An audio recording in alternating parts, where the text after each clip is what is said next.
Shalom, selamat malam sahabat-sahabat Miracle.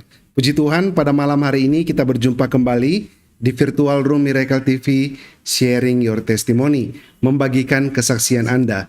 Pada malam hari ini kita kedatangan tamu yang spesial, adalah seorang ibu Filia Anastasia Sigers. Nah, beliau mengalami pengalaman ya, mujizat Tuhan melalui anaknya. Luar biasa. Kita akan melihat bagaimana kemuliaan Tuhan, bagaimana juga pergumulan ibu ini ya, sampai benar-benar dapat dikatakan ibu ini mungkin hampir give up lah, menyerah ya, tetapi Tuhan tidak tinggalkan ibu ini. Makanya topik pada malam hari ini adalah how the miracles work and change the life of my son.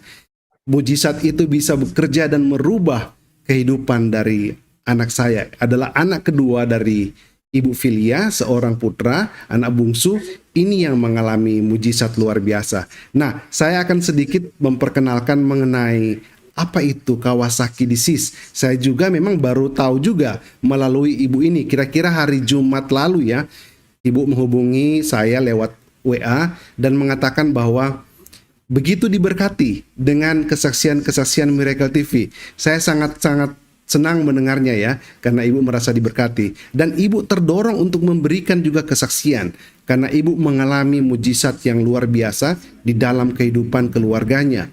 Dan itulah kali pertama ya saya mendengar Kawasaki disease atau penyakit Kawasaki. Akhirnya saya coba baca-baca sedikit, saya googling, nanti saya akan sebentar share di slide sedikit mengenai Kawasaki disease. Baik, kita sambut dulu tamu kita pada malam hari ini. Dan jangan lupa sahabat-sahabat Miracle yang sedang menonton, langsung di-share di grup-grup rohani atau di beranda sahabat-sahabat Miracle. Karena malam hari ini kita akan melihat kuasa, mujizat Tuhan yang luar biasa yang beracara di dalam kehidupan keluarga Ibu Filia. Baik, kita sambut dengan sukacita. Tamu kita pada malam hari ini adalah Ibu Filia Anastasia Sigers. Shalom Ibu. Selamat malam. Pak Franky, selamat malam. Apa kabarnya, Bu? Puji Tuhan, sehat Pak. Baik, luar biasa. Sahabat-sahabat Miracle, posisi dari Ibu Filia saat ini berada di Ambon. Berarti saat ini berbeda 2 jam ya dengan di Jakarta. Jadi pada malam hari ini sebelum kita mendengar kesaksian Ibu, seperti biasanya Ibu Filia ya, kita akan buka dengan doa dulu. Dan saya ajak semua kita berdoa agar supaya program ini dapat berjalan dengan baik. Mari kita berdoa. Bapa di sorga, terima kasih. Pada malam hari ini kami sangat bersuka cita. Kami bisa dipertemukan kembali lewat Virtual Room Miracle TV kesaksian pribadi. Malam hari ini adalah malam yang spesial, luar biasa dahsyat. Kami akan menyaksikan suatu mujizat yang terjadi di dalam keluarga. Ini karena kemurahan Tuhan, karena perkenan Tuhan di dalam keluarga yang terkasih ini. Berkati kami ya Tuhan, mulai dari perangkat, semua yang kami pakai dengan koneksi internet berjalan dengan lancar. Urapi kami dengan Roh Kudus, terutama Ibu Filia yang akan bersaksi, agar beliau dapat bersaksi seturut dengan kehendak Bapa di sorga. Kami buka program kesaksian pribadi kami pada malam hari ini di dalam nama Tuhan Yesus Kristus, Juru Selamat kami yang hidup. Haleluya. Amin. Baik, satu firman Tuhan sebagai pembuka bagi kita semua. Yakobus 1 ayat 6. Hendaklah ia memintanya dalam iman dan sama sekali jangan bimbang, sebab orang yang bimbang sama dengan gelombang laut yang diombang-ambingkan kian kemari oleh angin. Ya, puji Tuhan ya. Firman Tuhan adalah reminder bagi kita dan sekaligus juga penguat bagi kita. 2 hal yang saya selalu ingatkan kepada sahabat-sahabat Miracle. Tujuan Miracle TV adalah memberkati banyak orang, menguatkan iman orang percaya, dan menjangkau jiwa-jiwa baru. Markus 16 ayat 15, Matius 28 ayat 19, Kisah Para Rasul 1 ayat 8. 2. Benar, agama mengajarkan kebaikan. Oleh sebab itu jangan menghina ajaran agama sebelumnya atau ajaran agama yang lain. Sahabat-sahabat Miracle yang memberikan komentar di kolom komentar, jadilah contoh, jadilah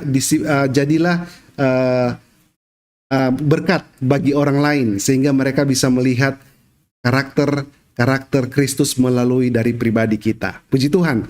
Kita kembali ke Ibu Filia. Ibu Filia, saya akan kasih kesempatan kepada Ibu untuk bersaksi dari sekarang, tetapi mungkin saya akan sedikit memperkenalkan mengenai Kawasaki disease yang akan Ibu berikan kesaksiannya nanti ya. Baik, langsung saja ya. Ya, Kawasaki disease. Penyakit Kawasaki pertama kali diperkenalkan oleh Dr. Tomisaku Kawasaki di Jepang tahun 1967. Suatu penyakit langka yang menyerang pembuluh darah. Penyakit yang sering dialami oleh anak laki-laki di bawah usia 5 tahun.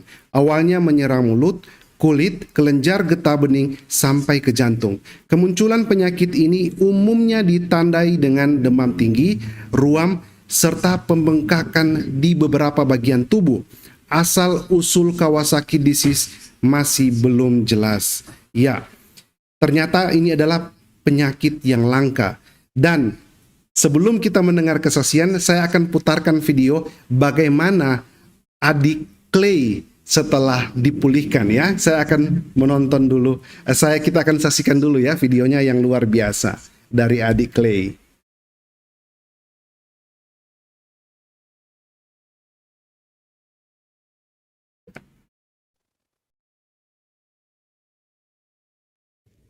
Kalau kau suka hati tepuk tangan. Kalau kau suka hati tepuk tangan. Kalau kau suka hati mari kita lakukan. Kalau kau suka hati tepuk tangan. If you're happy, happy, happy, clap your hand. Like this. If you're happy, happy, happy, clap your hand. If you're happy, happy, happy, clap your hand, clap your hand. If you're happy, happy, happy, clap your hand. Clap, pum, pum, pum. Yay! God is so good. God is so good. God is so good. He's so good to Clay. God is so good for Clay. Yeah?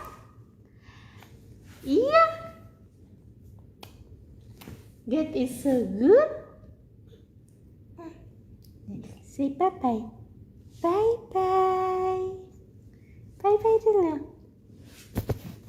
Baik, kita tadi sudah melihat sepotong video dari anaknya Ibu Filia bernama Clay. Nah, itu videonya sesudah mengalami mujizat perawatan ya dari salah satu rumah sakit dan kondisinya sungguh sangat bersukacita. Tetapi sebelum itu terjadi, kita akan mendengarkan kesaksian pergumulan ibu ini yang luar biasa dahsyat. Tetapi Tuhan tidak pernah meninggalkan orang-orang yang benar-benar berharap kepadanya. Waktu dan tempat Ibu Filia, saya serahkan. Ya, terima kasih Pak Franky. Ya. Shalom, selamat Shalom. malam sahabat-sahabat Miracle TV yang saya kasihi.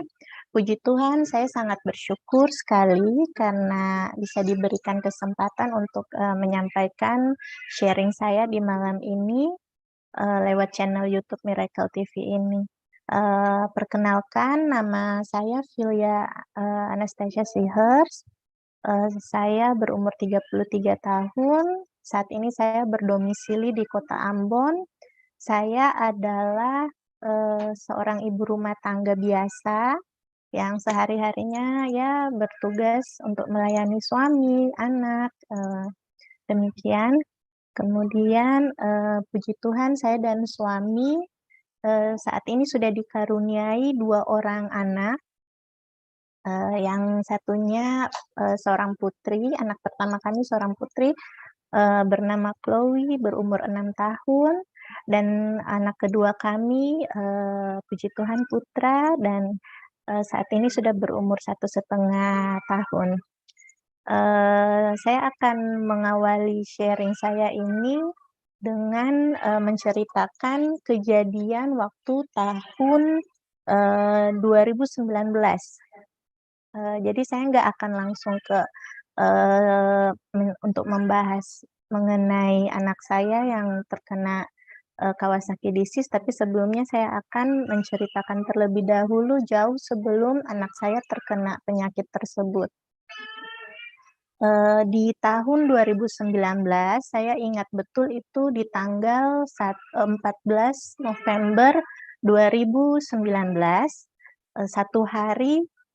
tepat 1 hari sebelum saya dan suami, merayakan ulang tahun pernikahan kami yang kelima. Puji Tuhan saya mengetahui bahwa saya, dan suami dikaruniakan momongan lagi. Jadi pada tahun itu 2019 itu saya dan suami sudah memiliki putri kami yang pertama. Saat itu putri kami masih berumur sekitar 4 tahun. Dan, pada saat tahun 2019 itu tepatnya di Kota Tual, karena waktu itu tuntutan pekerjaan, makanya suami saya harus, berpindah tempat tugas dari satu daerah ke daerah yang lain, dan pada saat itu kami berdomisili di Kota Tual. Puji Tuhan kami dikaruniai momongan lagi. Jadi, anak kami yang pertama bakalan punya adik nih ceritanya. Saya dan suami sangat, terberkati, sangat bersukacita, sangat bahagia karena, kenapa? Kami sudah memang, punya niat itu ingin memiliki anak lagi, supaya anak kami ini yang pertama tidak kesepian, begitu. Dan kemudian, puji Tuhan perjalanan kehamilan saya dari usia 0 bulan sampai 8 bulan berjalan dengan, sehat, lancar, dan pada saat, berjalan 8 bulan ke 9 bulan saya memutuskan untuk, eee, kembali ke kota Ambon dikarenakan, saya ingin, melahirkan nanti di kota Ambon saja. Saya nggak mau, eee, di Tual karena saya merasa jauh dari orang tua, dari keluarga besar. Singkat cerita, tiba hari di mana saya akan, dioperasi, saya ke rumah sakit didampingi oleh, mama saya waktu itu karena suami masih belum bisa, mendampingi saya di Ambon, masih tetap bertugas di Tual, jadi saya ke rumah sakit didampingi orang tua. Dan waktu itu sebelum saya diantar ke ruang operasi, saya sempat telepon suami saya dulu. Saya bilang, "Ini saya sudah mau dibawa sama perawat ke ruang operasi, kamu kok belum datang-datang juga?" Saya bilang. Lalu dia bilang, "Iya ini, dia sudah berusaha untuk ambil cuti, cutinya sudah disetujui, tapi dia masih belum bisa datang karena waktu itu, pemerintah Kota Tual itu menutup semua akses untuk, jalur keluar masuk dari dan ke Kota Tual waktu itu, dikarenakan adanya peningkatan, kasus Covid." Lalu saya bilang, "Loh, lalu ini lalu gimana? Saya udah mau melahirkan, udah mau dioperasi, tapi nanti kalau ditanya, untuk tanda tangan persetujuan bagaimana untuk surat operasi?" Dia bilang, "Nggak apa-apa, nanti, izin saja untuk, orang tua saya yang tanda tangan." Lalu saya bilang, "Oh, ya udah, semoga semua lancar aja supaya, dia bisa segera, datang ke Ambon," waktu itu. Setelah itu Pak, sebelum saya dibawa ke ruang operasi kami berdua berdoa dan suami saya, mendoakan agar semua proses, operasi berjalan dengan lancar, saya dan adik bayi nanti semuanya sehat, dan semua para medis yang menangani saya juga dituntun dan diberkati oleh Tuhan. Setelah itu, singkat cerita saya sudah dioperasi, anak saya dibawa ke ruang bayi, sementara saya dikembalikan ke ruang perawatan. Eee, Antara sadar dan nggak sadar karena waktu itu, masih reaksi obat bius, ada seorang perawat yang masuk ke kamar, perawatan saya Pak, waktu itu. Terus dia membawa satu dokumen waktu itu. Lalu saya karena masih lemas, masih belum bisa banyak bergerak, eee, saya disuruh untuk tanda tangan. Lalu saya bilang, "Oh, mohon maaf Sus, ini tanda tangan untuk apa ya?" Katanya, "Enggak Bu, ini kebetulan suami Ibu kan nggak ada, nggak mendampingi, jadi mau nggak mau Ibu yang harus tanda tangan karena orang tua bayi berarti, yang mewakili Ibu saja." Saya bilang, "Oh, untuk dalam hal apa ini Bu?" Bu Suster, saya tanda tangan, "Ini kebetulan adek lahir, tapi dia itu, kondisinya memerlukan, eee, perawatan yang lebih intensif lagi dikarenakan dia mengalami gangguan pada, saluran pernafasan," katanya. Waktu itu saya berpikir, oh mungkin, gangguan pernafasan biasa, mungkin pada bayi baru lahir, suka begitu kali, saya berpikirnya demikian pada saat itu. Makanya saya tanda tangan dan suster itu kembali.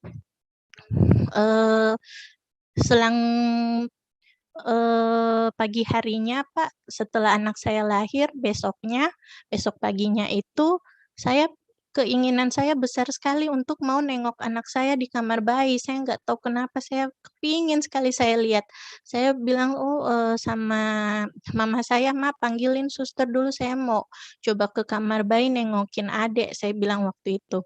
Ternyata pada saat suster datang, suster bilang, "Bu, ini Ibu, lukanya belum kering, jadi jangan banyak gerak dulu." Saya bilang, "Oh enggak suster, saya coba, saya kuat kok, saya bisa." Dengan sekuat tenaga saya berdiri, saya, bergerak, pokoknya saya berusaha untuk bisa, eee, pergi ke kamar bayi waktu itu. Tapi karena saya belum bisa jalan, kaki saya masih kram jadi, saya didorong dengan kursi roda pada saat itu. Dan waktu tiba di kamar bayi, saya cari-cari bayi saya kok nggak ada. Sementara pada hari itu, di dalam ruangan bayi itu tuh ada sekitar hampir 20 bayi waktu itu karena, kelahirannya hari itu tuh banyak ya. Saya cari-cari tulisan bayi Seahers kok nggak ada. Kemudian saya tanya ke perawat, "Sus, ini bayi Seahers di mana ya? Kok saya nggak lihat anak saya? Dia lahirnya kemarin sesar." Kata, "Oh, bayi Seahers, dia lagi dirawat intensif tuh Bu, di ruangan yang sebelah lagi." Ternyata bayi saya dirawat di ruangan NICU, bukan di ruangan bayi biasa. Dan, NICU itu adalah semacam ruangan ICU, tapi khusus untuk bayi yang lahir dengan, eee, keperluan khusus, seperti itu. Waktu itu saya ke ruangan NICU itu, sebelum masuk saya sama susternya disuruh harus pakai baju khusus dan kemudian, harus juga disterilkan dulu, tubuh saya waktu itu. Jadi nggak sembarang orang bisa masuk. Pada saat saya masuk ke dalam ruangan tersebut, saya lihat, ada, anak saya waktu itu, tapi, yang anehnya dia nggak dipakaikan baju bayi. Padahal, saya sudah menyiapkan tuh Pak baju untuk setelah dia lahir nanti, "Suster tolong saya titip ini baju anak saya kalau sudah lahir tolong dipakaikan," begitu waktu itu. Tapi kok saya lihat di situ anak saya nggak dipakein baju, malahan di dadanya itu dipasangin banyak sekali alat. Saya nggak tahu itu alat apa. Terus di mulutnya itu dimasukin selang dari, di dalam, hidungnya juga dimasukin selang dan banyak sekali alat monitor-monitor di sekeliling inkubatornya. Jadi anak saya ditaruh di sebuah inkubator dan diterangin dengan lampu katanya untuk juga manasin bayinya. Makanya saya kaget, saya lihat kondisi anak saya nangis di depan inkubatornya. Saya bilang, "Kok bisa begini?" Saya pikir lahirnya biasa saja, sempurna. Saya nggak menyangka saya bakalan masuk dan lihat kondisi anak saya seperti itu pada saat itu. Dan, Iya, waktu saya lagi Ibu nangis Filia, jadi jika sudah iya, memungkinkan sudah bisa hidupkan kameranya Bu baik ya. Pak. Ya. Iya.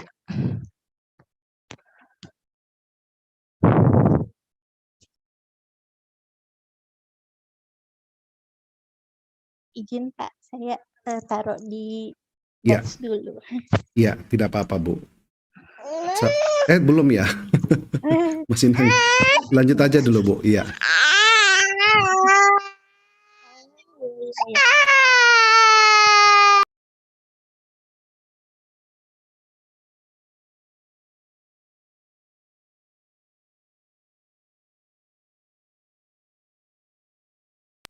Mohon maaf Pak. Iya, lanjut aja, Bu. Iya, jadi anak saya waktu itu ternyata Suaranya agak pelan, Bu. Bisa dekat lagi. Iya, jadi saya kaget waktu lihat kondisi anak saya seperti itu, dipasangin segala macam alat. Jadi saya nangis sejadi-jadinya di ruangan NICU itu, Pak. Saya Iya. nangis. Bu, mic-nya pelan sekali, Bu.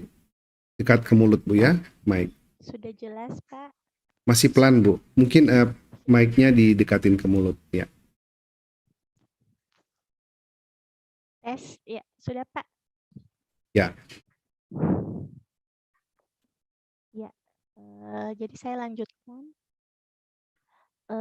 Waktu itu saya langsung ditegur sama ada seorang perawat, dia bilang, "Bu, maaf, di sini ruangan NICU, jadi nggak bisa sembarang orang masuk. Terus Ibu juga kalau di sini usahakan jangan nangis," dia bilang kayak gitu ke saya.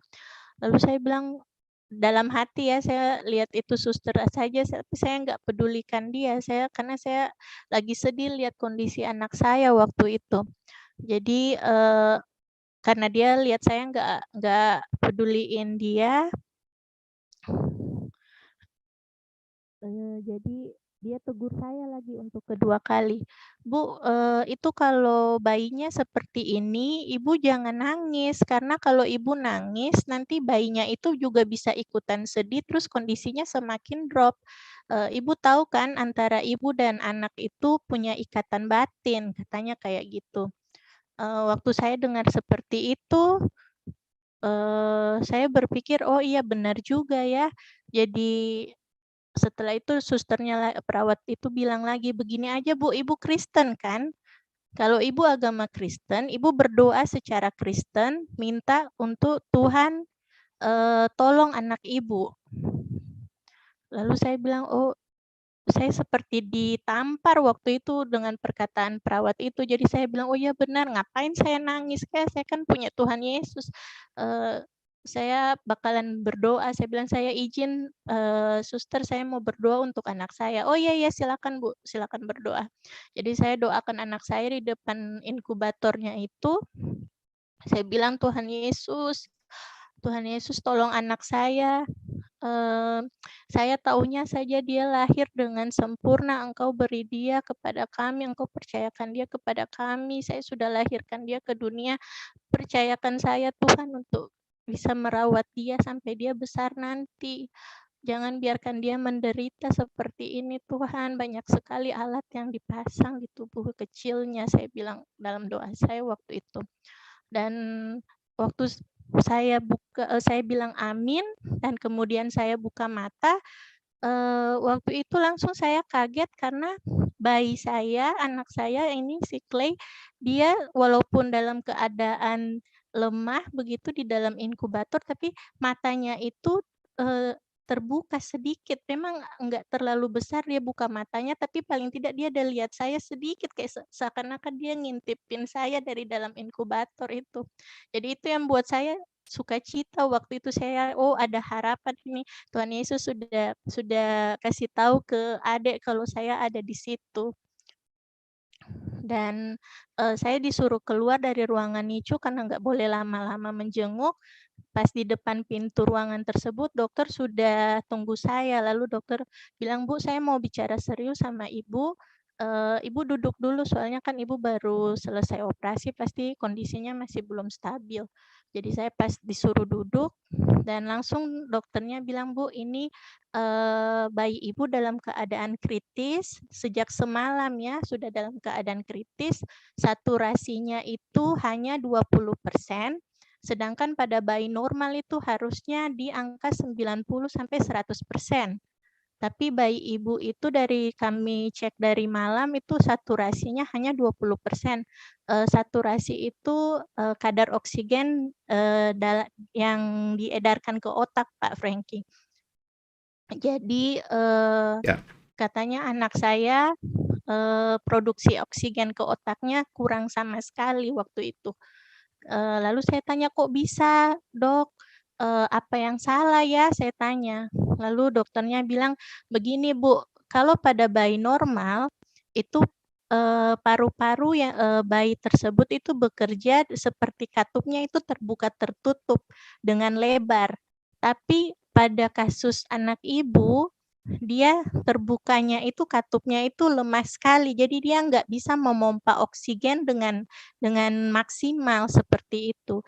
Jadi kami memang butuh alat khusus yang dimasukkan dari mulut ke paru-parunya untuk bantu supaya katup paru-parunya itu bisa terbuka lebar. Dan, dia bilang kami masih menunggu reaksi dari alat tersebut ya, Bu, ya. Jadi sekarang Ibu balik ke ruangan saja, Ibu istirahat, lalu Ibu telepon suami Ibu, kalau bisa suami Ibu harus datang nih mendampingi Ibu.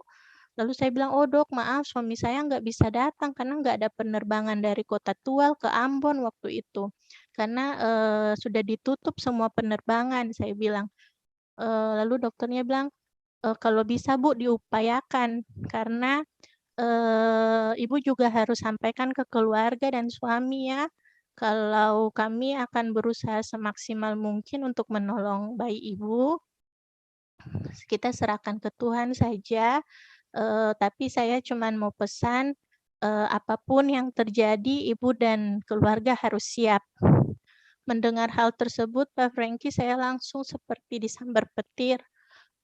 Saya langsung lemas, saya nggak bisa bilang apa-apa lagi ke dokternya, saya cuman bisa pegang tangan itu dokter, lalu saya bilang, "Bu dokter tolong anak saya, apapun tolong Bu dokter, saya mohon tolong anak saya." Dia lihat saya nangis, dia bilang, "Iya Bu saya tolong, tapi, Ibu juga harus sabar, harus banyak berdoa," dia bilang. Saya bilang, "Iya saya berdoa Tuhan tolong anak saya lewat Bu dokter," saya bilang.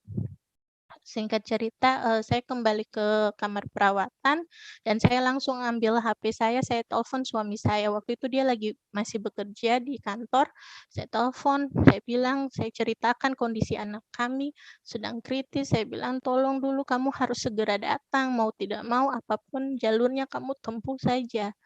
Lalu dia bilang, nggak ada penerbangan." Dia sudah cek, nggak bisa sama sekali, tertutup semuanya." Saya bilang, saya nangis waktu itu sama dia, saya bilang, "Saya butuh kamu di sini, saya nggak bisa sendiri hadapin ini semua sendiri." Di satu sisi saya masih baru selesai dioperasi, di sisi lain juga anak saya dalam keadaan kritis, saya bilang, "Saya butuh kamu di sini." Lalu dia bilang, dia akan upayakan untuk datang, tapi dia harus cek lagi dulu, begitu Pak. Dan waktu itu setelah kami berdua menangis di telepon, suami saya langsung kasih kuat saya, dia bilang, "Kita nggak boleh begini, kita nggak boleh nangis terus, kita harus percaya ada Tuhan yang akan tolong anak kita," dia bilang. Jadi dia menguatkan saya di situ dan dia bilang, "Kita berdua sebagai orang tua harus kuat biar bayi kita juga kuat," katanya. Lalu tiba-tiba saja nggak tahu kenapa, terlintas di pikiran saya, eee, itu nggak tahu saya lagi sedih-sedihnya tapi tiba-tiba terlintas, kami kebetulan di Tual itu tergabung dalam, sebuah kelompok, gereja.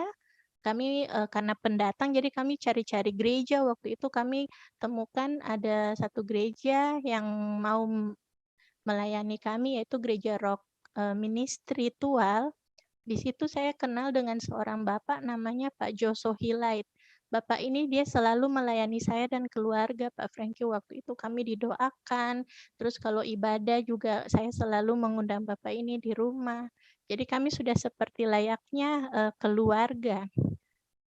Singkat cerita saya langsung teringat sama bapak ini, saya langsung bilang, "Oh bukannya Pak Joso Hilait itu yang kita kenal yang di Tual itu, dia kerjanya kan, di angkatan laut ya, saya bilang. Lalu, suami saya kaget, saya bilang begitu tiba-tiba. Lalu saya bilang, kan kalau dalam keadaan normal, mungkin pesawat reguler tuh nggak bisa masuk, tapi kalau tentara dalam keadaan apapun mereka mungkin ada kapal atau penerbangan yang bisa mereka tetap tempuh, saya bilang. Coba hubungi bapak itu, saya kasih tahu ke suami. Nah, pikiran suami saya tiba-tiba juga terbuka, oh iya benar kita ada kenal Pak Jo ya. Jadi saya coba hubungin dia, siapa tahu dia bisa bantu cek ada pesawat atau ada kapal dari angkatan laut yang bisa, bawa saya ke Ambon waktu itu.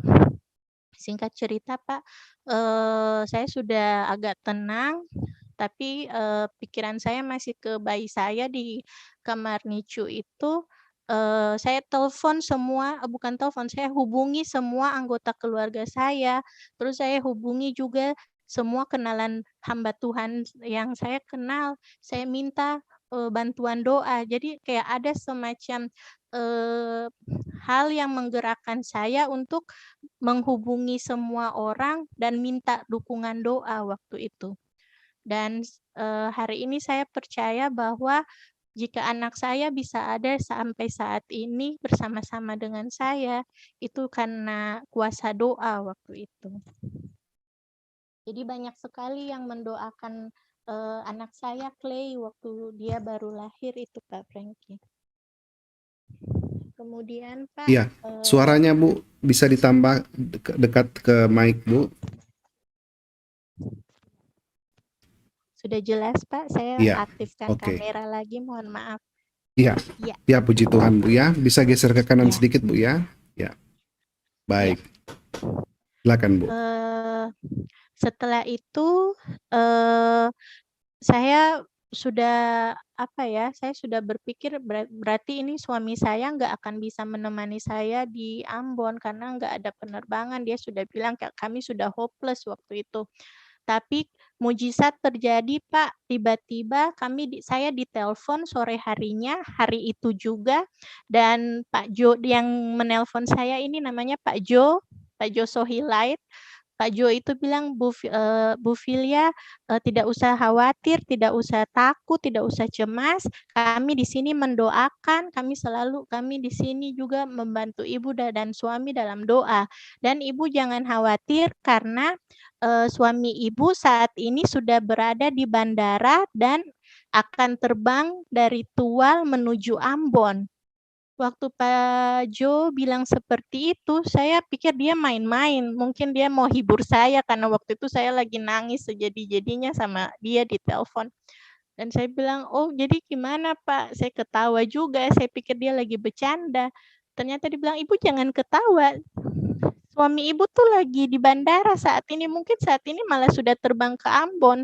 Saya bilang nggak mungkin Pak Jo, karena nggak ada penerbangan. Suami saya sudah cek. Ibu, ada satu pesawat yang Tuhan langsung siapkan untuk jemput suami ibu dari Tual menuju Ambon. Saya kaget, saya bilang maksudnya Pak, ada satu pesawat gimana? Ya, itu Tuhan yang sediakan. Jadi secara tidak langsung melalui Pak Jo ini, dia punya atasan, dia ceritakan kondisi anak saya di rumah sakit dan suami saya yang nggak bisa mendampingi saya waktu itu, dia ceritakan kepada atasannya di kantor dan atasannya ini punya wewenang untuk mengendalikan pilot pesawat tersebut dan pilot itu kebetulan lagi terbang melalui Tual.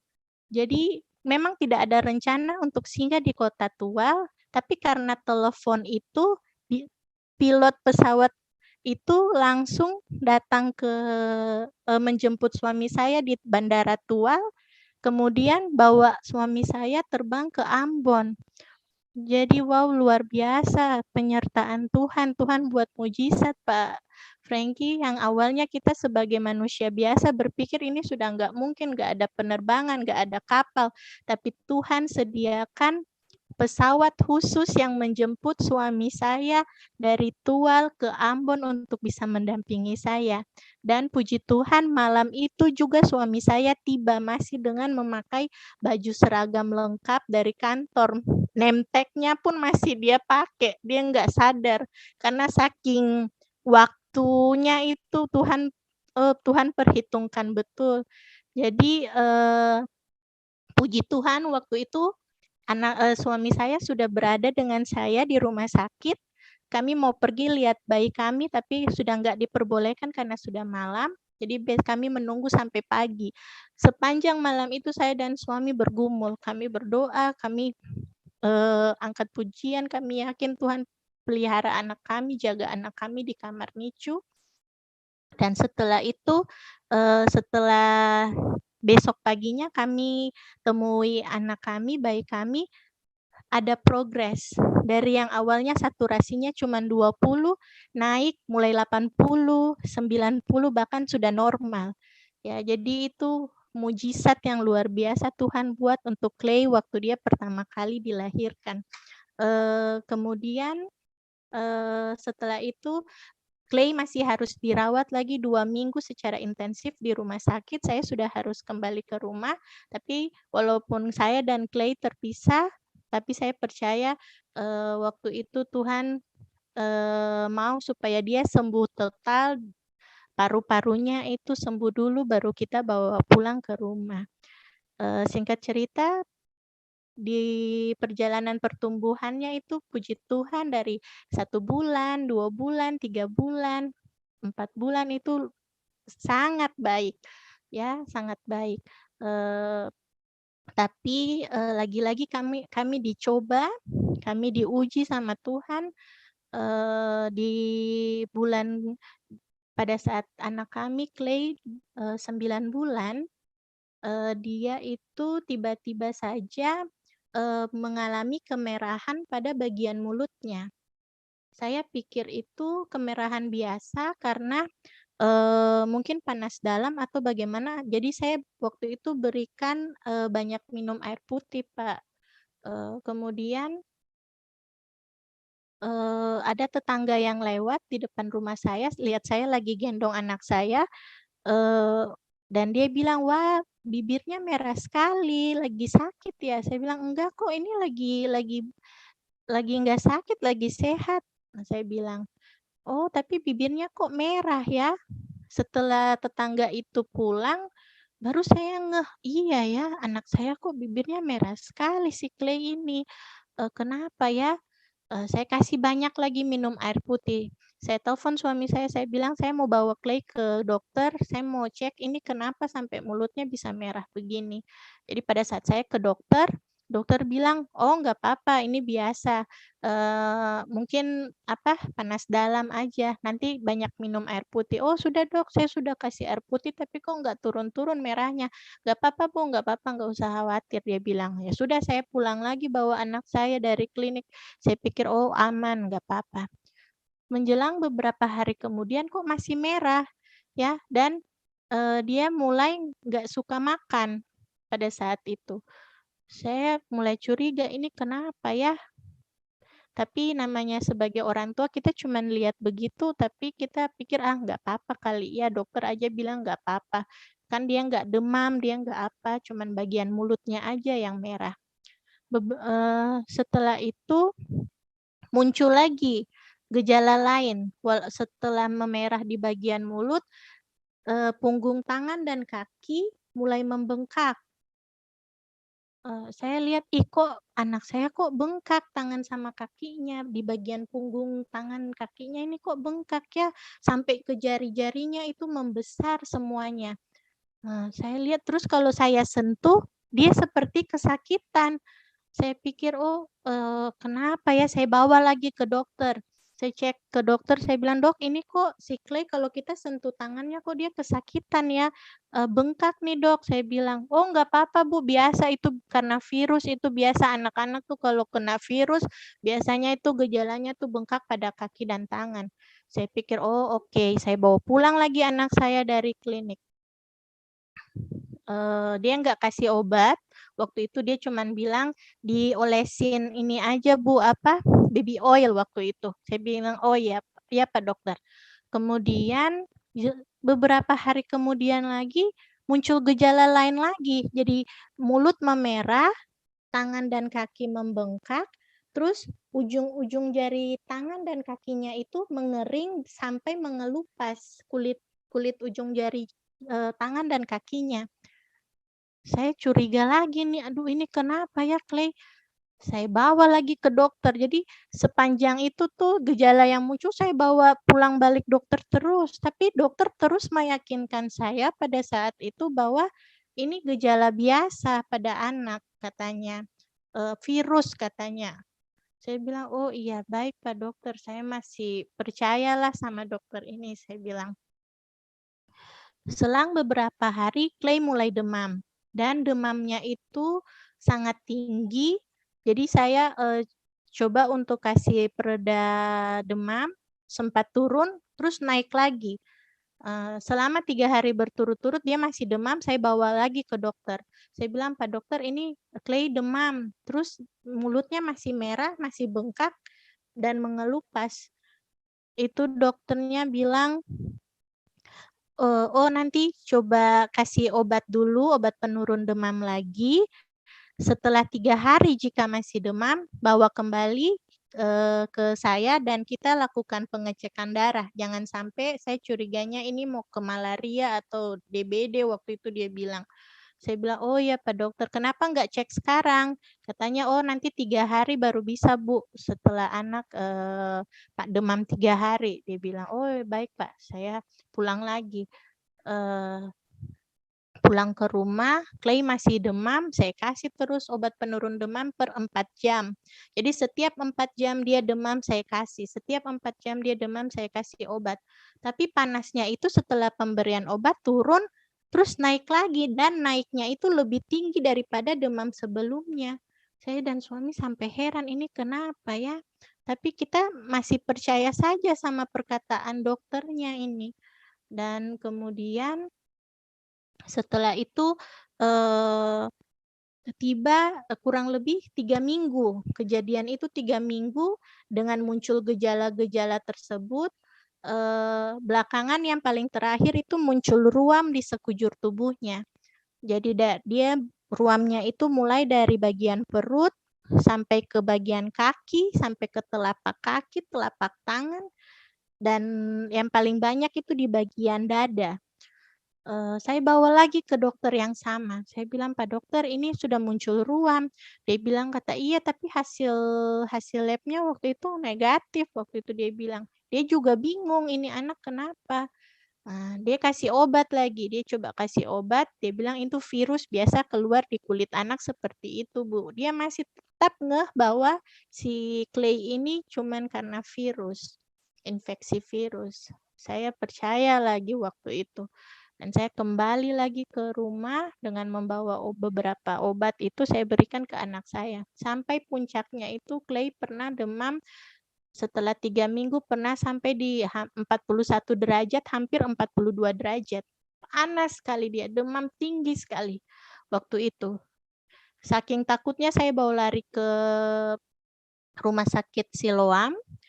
Dan di rumah sakit saya mau coba ketemu dokter yang biasa itu lagi, tapi kebetulan dokter itu lagi cuti. Jadi suster atau perawat di bagian administrasinya itu bilang, "Bu, kalau mau ada dokter lain, dokter anak lain. Mau nggak kalau didaftar ke dokter itu saja?" Lalu saya bilang, "Aduh, tapi anak saya nggak biasa sama dokter itu."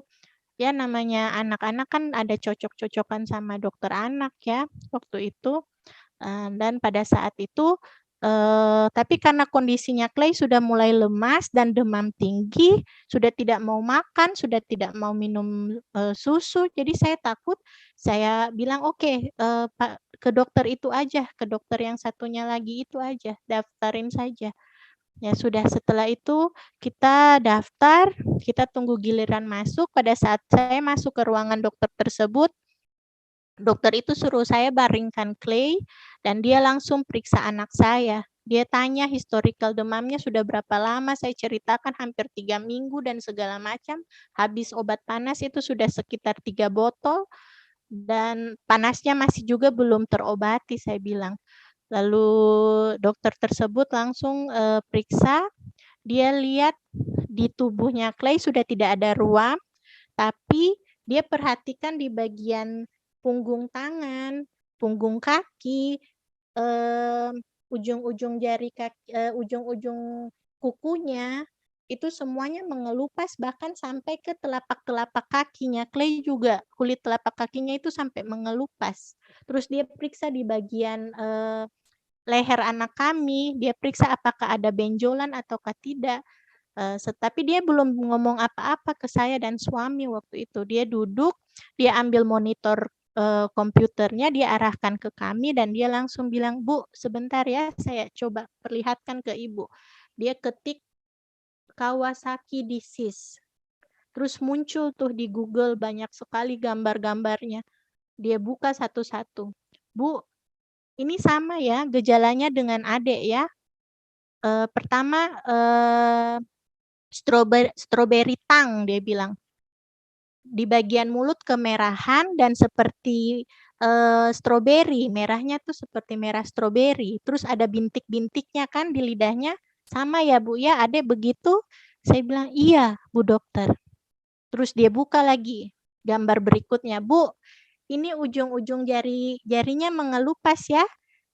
Sama dengan si Clay ya, mengelupas juga." Saya bilang, "Iya Bu dokter, benar." Ya, yang seperti pada layar ini dia strawberry tongue waktu itu dibilangnya. Terus gejala yang berikutnya itu bengkak pada dia punya punggung tangan dan kaki, sama juga persis seperti anak kami alami. Nah, jadi gambar yang dia perlihatkan ke saya dan suami di monitornya itu semua ada pada anak kami, kecuali satu gejala yang nggak ada, yaitu pembengkakan di bagian selaput lehernya. Itu yang Clay nggak ada. Lalu saya bilang, "Jadi ini sebenarnya anak saya nih sakit apa, Bu Dokter?"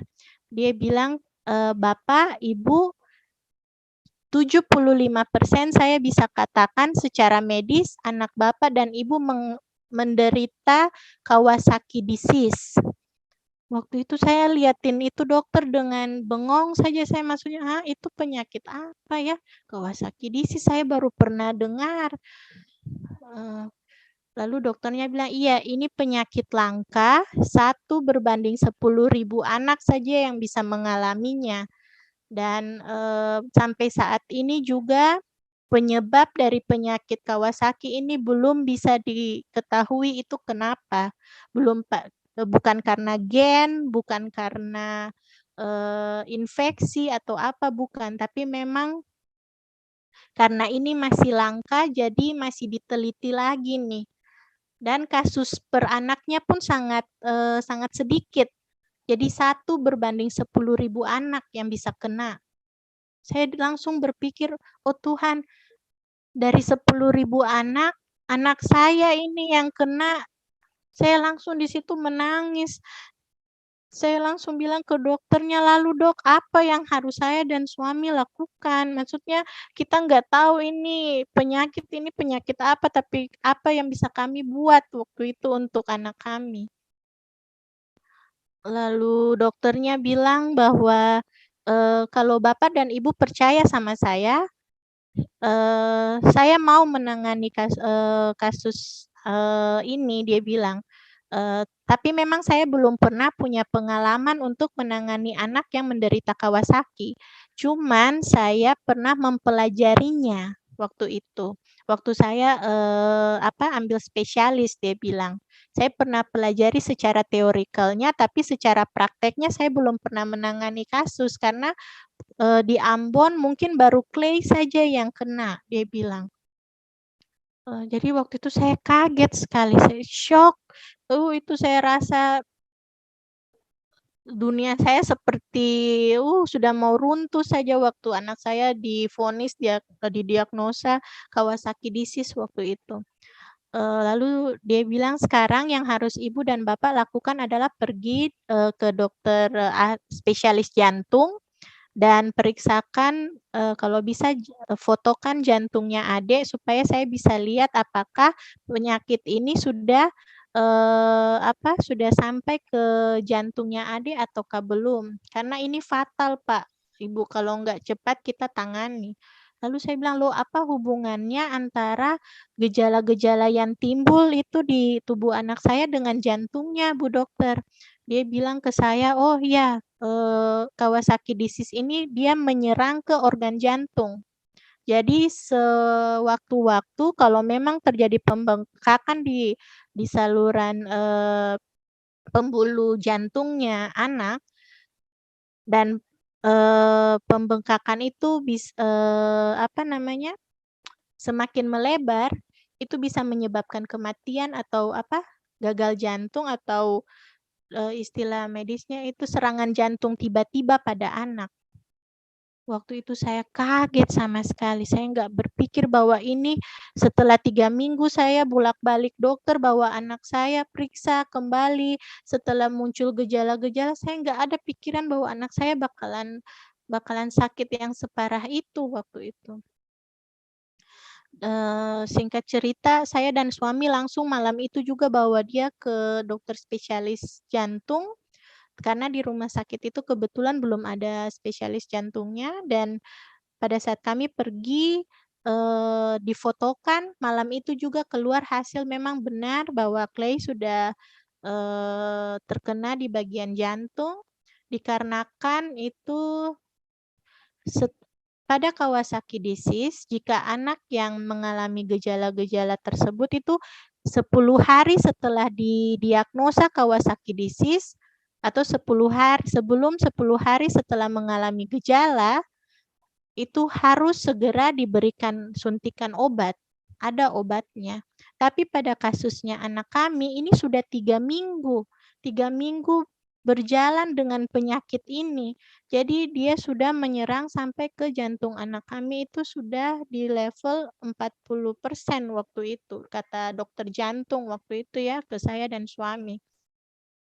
Kami sudah nggak bisa lagi berkata apa-apa, kami sudah speechless, kami pikir sudah kami serahkan semuanya ke tangan Tuhan saja, karena kami bingung ini penyakitnya apa. Pulang ke rumah saya dan suami searching, buka Google, cari tahu apa itu Kawasaki disease, bagaimana penanganannya, apa ada obatnya ataukah tidak. Kami coba cari tahu semuanya mengenai penyakit ini. Dan puji Tuhan waktu itu setelah kembali lagi ke dokter yang menangani anak kami, yang mendiagnosa anak kami Kawasaki disease ini, namanya Dr. Joan di Rumah Sakit Siloam Hospital Ambon. Dr. Joan bilang ke kami bahwa kalau kasih kepercayaan ke dia, dia mau menangani kasusnya Clay, tapi sebatas yang dia ketahui saja. Karena ini juga masih dia pelajari, jadi sambil dia mengobati Clay, sambil dia juga belajar mengenai penyakit ini, dia bilang. Saya dan suami berpikir, oke, kami mau coba, tapi kami juga ragu karena dia dalam tanda kutip dia mau bilang bahwa jangan-jangan anak kami ini dia jadikan kelinci percobaan seperti itu. Tapi karena saya lihat kondisi anak saya sudah sangat lemas, sudah sangat tidak memungkinkan lagi. Malahan itu dokter dia kasih opsi ke kami, kalau memang Bapak dan Ibu tidak percaya sama saya obati anak Bapak dan Ibu, silakan ambil opsi lain. Coba bawa berobat keluar. Kalau mau saya rujukan Bapak dan Ibu ke rumah sakit di Bali waktu itu. Cuman saya berpikir dalam kondisi anak saya yang sudah lemas seperti itu, kami nggak mungkin bawa dia untuk berangkat ke Bali. Karena untuk naik pesawat pasti sangat beresiko. Saya nggak mau terjadi sesuatu dengan anak saya dalam perjalanan menuju Bali. Jadi saya bilang, sudah Bu Dokter, apapun itu saya serahkan ke Bu Dokter, tolong obati anak saya. Lalu dia jawab, oh baik, ya nggak usah pulang, langsung ke ICU. Jadi saat itu juga kami nggak bawa perlengkapannya Clay ya, karena kami nggak tahu bahwa Clay bakalan dirawat inap langsung. Jadi suami saya harus kembali ke rumah untuk ambil semua perlengkapannya. Saya yang menemani anak saya ke ICU, harus di swab dan segala macam karena waktu itu sudah dalam kondisi COVID ya. Dan waktu di ruangan ICU itu dokternya bilang ke saya, "Bu, maaf ini obatnya ada, puji Tuhan itu ada obatnya dan kebetulan di rumah sakit itu juga punya obatnya. Tapi karena kasus Kawasaki ini langka, jadi obat yang dipakai ini juga apa ya, harganya itu bisa dibilang sangat mahal." Lalu dia bilang, "Mohon maaf," saya tanya, "ini pakai asuransi nggak Bapak sama Ibu ini?" Saya bilang, "Oh, ada sih Bu Dokter, asuransi dari kantor suami," saya bilang. Terus, cuman kebetulan, perusahaan suami saya dengan perusahaan asuransi yang menaungi kantor suami saya itu dengan rumah sakit Siloam belum bekerja sama. Jadi mau tidak mau kami harus membayar dulu dengan biaya sendiri dan kemudian nanti rencananya kalau memang ada muncul tagihan kami akan bisa reimburse ke kantor. Waktu itu kami berpikir demikian. Tapi karena dokternya ini bilang, "Tapi Bu, maaf, ini obatnya ini harganya satu impuls itu atau satu botol suntikan itu harganya 9 juta." Dan setelah saya hitung-hitung dengan berat dan umur bayi, umur Clay, dia butuh sekitar 3 impuls. Saya pikir, oh 9 juta kali 3 impuls berarti 27 juta. Saya langsung bicarakan dengan suami dan saya bilang, "Itu tanggung jawab kamu, saya nggak mau pikir kamu mau dapat uang dari mana, yang penting saya mau fokus saja untuk nampingin anak saya mau dia cepat ditanganin," seperti itu. Lalu saya bilang, "Sudah dokter, soal uang saya nggak mau pikir, pokoknya tolong anak saya saja, dia butuh penanganan cepat," saya bilang. Dokternya bilang, "Oh ya, baik-baik." Jadi saya udah nggak tahu lagi tuh suami saya dapat uang dari mana untuk bayar 27 juta untuk saat itu juga harus masuk 3 impuls di ruang ICU. Kemudian saya dan suami harus mendampingi Clay 1 malam di ICU karena pemberian obat itu juga nggak bisa disuntik sekaligus, per 1 impuls itu harus disuntik ada beberapa mili saja dan per 2 jam. Jadi kami harus pantau 2 jam sudah disuntik, lihat reaksinya Clay dulu bagaimana, apakah aman tidak, kalau dia masih aman ditambah lagi dosisnya per 2 jam lagi. Jadi memang betul-betul di ruangan ICU itu kita harus teliti betul pada saat dia disuntikan obat tersebut. Dan puji Tuhan sampai pagi 3 impuls itu sudah selesai dimasukkan ke tubuh anak kami. Dan sepanjang di ICU itu saya dan suami nggak tidur, kami berdua berdoa, kami berdua bergumul ya. Kami percaya Tuhan bekerja lewat tenaga medis yang saat itu menangani anak kami dan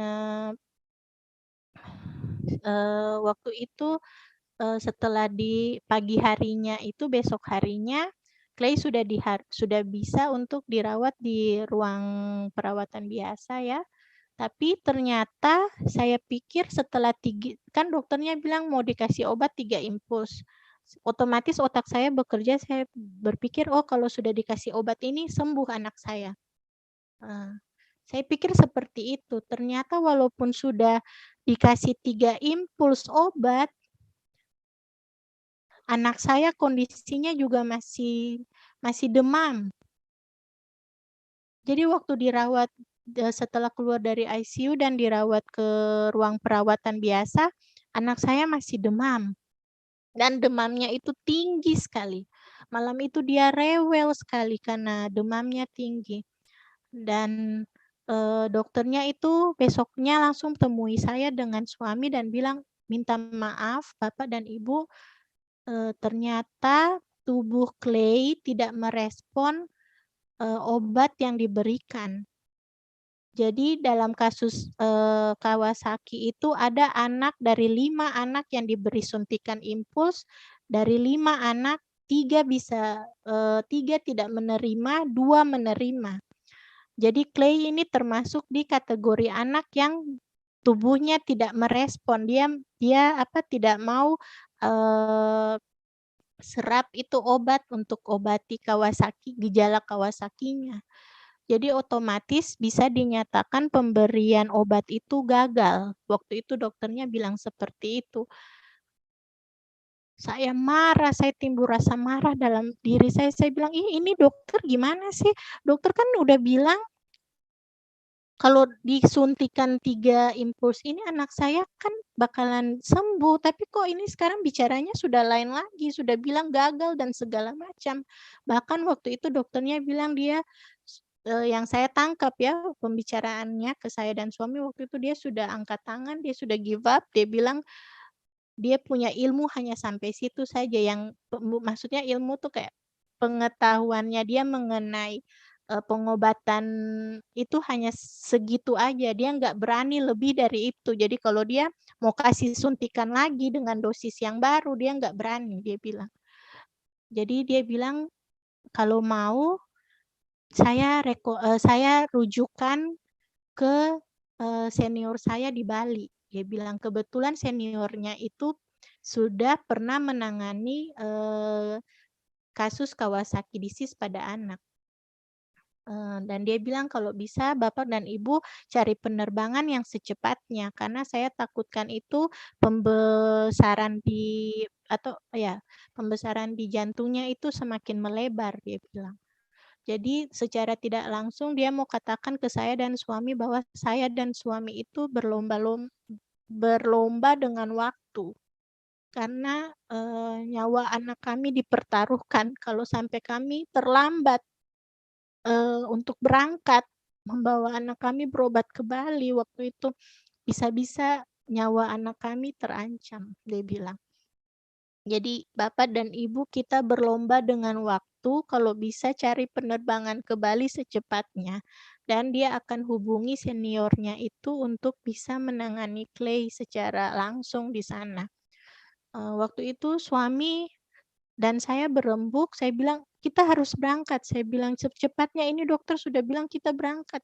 Tapi dia bilang, suami saya bilang lagi, dia belum dapat izin dari kantor, nggak bisa hari itu minta izin langsung dikasih izin untuk cuti. Dia bilang nggak bisa, dia harus ajukan dulu permohonan cutinya, disetujui lagi dulu beberapa hari baru bisa untuk dia ambil cuti. Saya bilang, tapi ini anak kamu ini butuh sekali penanganan cepat. Kamu gimana sih? Coba bicarakan dengan orang kantor dan segala macam. Saya sudah emosi, bercampur aduk ya Bapak Ibu karena waktu itu saya lihat kondisi anak saya sudah demikian lemah. Kemudian dokter juga yang menangani sudah angkat tangan.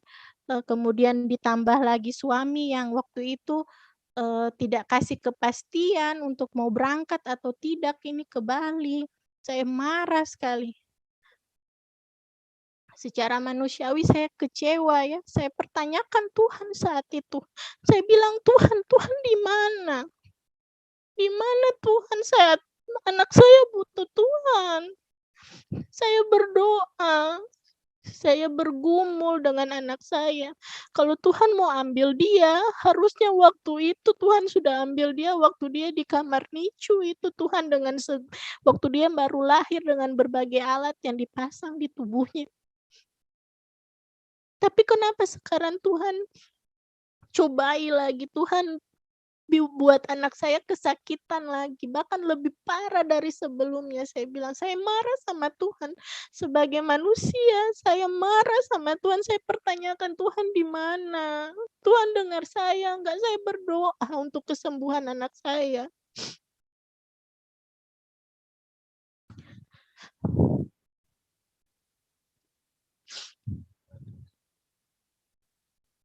Secara finansial kami ini bukan orang yang mampu, Bapak Ibu. Kami berkecukupan tapi tidak untuk lebih itu tidak. Tapi Untuk anak kami upayakan apa saja untuk pengobatannya, berapapun yang dokter bilang kami tempuh. Tapi di situ saya merasa sangat kecewa sebagai seorang ibu melihat anaknya kondisinya seperti itu. 2 kali saya merasakan hal seperti itu. Pertama dia dinyatakan kritis di usia yang masih 1 hari dia sudah dinyatakan kritis sama dokter. Sekarang lagi saya harus mendengar lagi dari dokter yang lain yang mengatakan bahwa anak saya butuh penanganan cepat karena dia berlomba nyawanya itu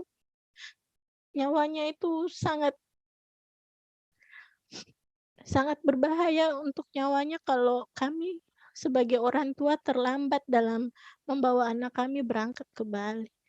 Jadi saya bilang, "Tuhan, Tuhan, tolong, kalau Tuhan mau tolong, Tuhan tolong Clay saat ini." Tapi ternyata Bapak Ibu, Tuhan tidak izinkan saya dan suami membawa anak kami ke Bali waktu itu. Jadi kami tidak jadi berangkat ke Bali karena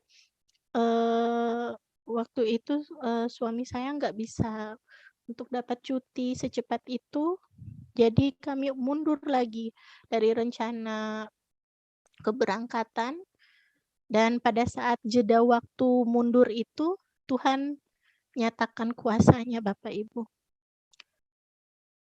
Tuhan mungkin mau tegur saya, karena saya sempat, imannya goyah waktu itu.